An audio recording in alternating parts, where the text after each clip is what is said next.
Hi, I'm Haida Emmerich from The With Gift. I'm a speech pathologist of more than 30 years, and I'm also a family relationship coach. And I'm excited that you are here today with me. Let's talk about stress. Oh my gosh, stress is everywhere I go. Stress is in the families that I work with and in the schools that I visit. Everybody is feeling like they're under so much stress. I know what that's like too.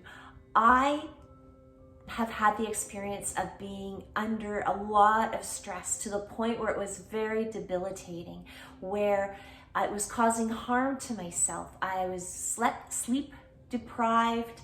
I had a lot of sickness. I had eczema so bad on my hands that kids didn't want to give me high fives because it scared them to look at my hands. And my hair, underneath my hair and behind my ears, it was awful. The overwhelm was so debilitating that I needed to resign from my job and take less hours. It was also causing harm to my family. I didn't mean to, but I was having great emotional swings and I was not patient. I was taking a lot of control over things, trying to control everyone, and my kindness and compassion was low, and I even couldn't be present in each moment with them because I was always focused on all the things that I had to get done. I wasn't the spouse or the parent that I really wanted to be, even though I was trying to be perfect to everyone and in everything. But I wasn't really doing anyone any good. It was actually not a time I'm really fond of remembering. Does that ring true to you at all? I don't want you to feel that kind of stress. It's really important, I found out, to recognize the signs of stress before they overwhelm you, because you can do something about them. I wish I knew that way back so that I didn't have to go through what I went through and that my family didn't have to go through my stress too. So stress can be a good thing too, right? Stress can be motivating. It can motivate us, push us to expand beyond our comfort zone, and that's a good thing. But stress too much can be very overwhelming and cause a trauma response. It can be debilitating for yourself and harmful to yourself and those you come in contact with. So I did say it's really important to notice the signs of stress. Well, there are 3 kinds of stress signs.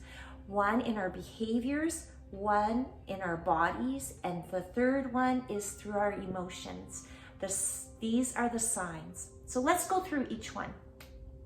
Behaviors let us know that we're under stress. If our behaviors are fight, flight, or freeze behaviors, those are not misbehaviors, they're stress behaviors. So let's just think about that. Fight.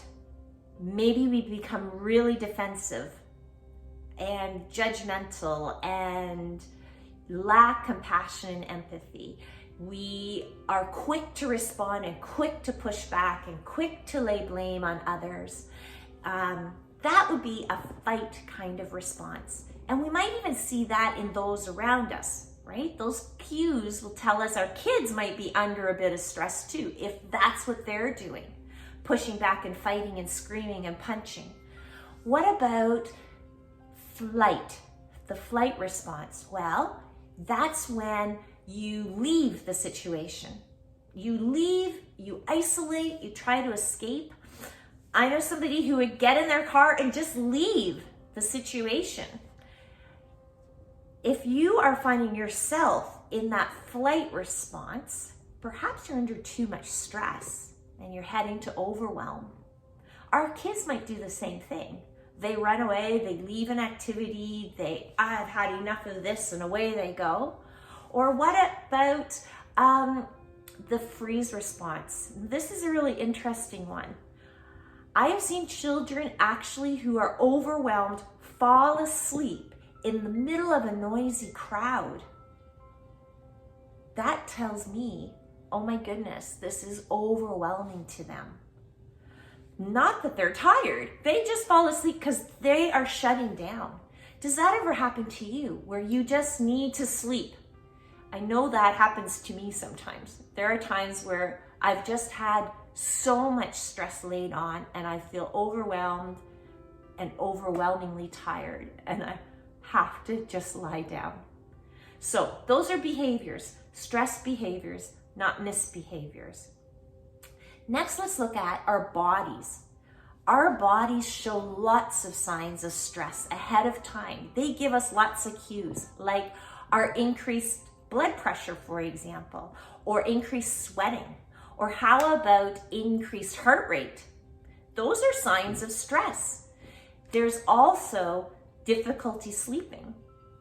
If you're finding that you're needing sleeping pills to get to sleep, or pills to keep your anxiety down, or you are getting very sick frequently, or even a little bit sick frequently, like your immune system just isn't working well, signs of stress and signs that you are starting to hit the overwhelm of stress.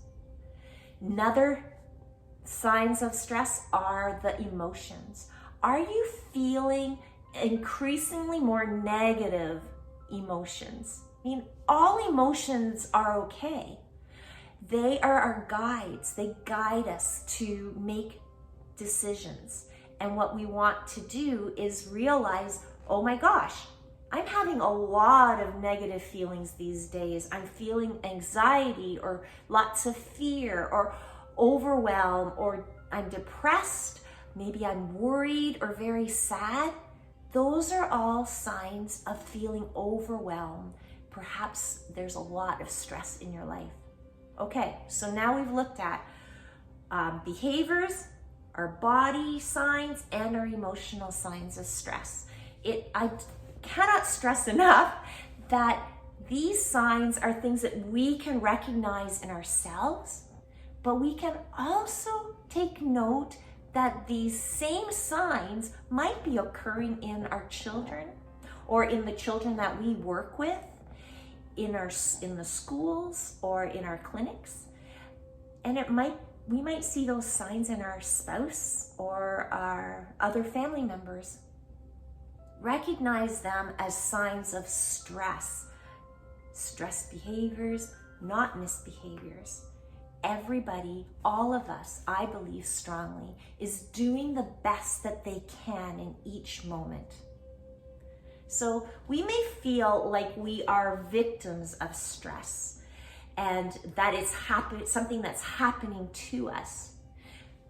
The victims of our stress or the victims of someone else's stress towards us.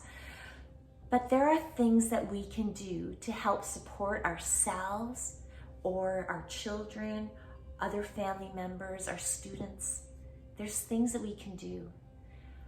The first step is recognize the signs before hitting burnout, before it becomes a serious illness, before we have debilitating overwhelm. Recognize the signs.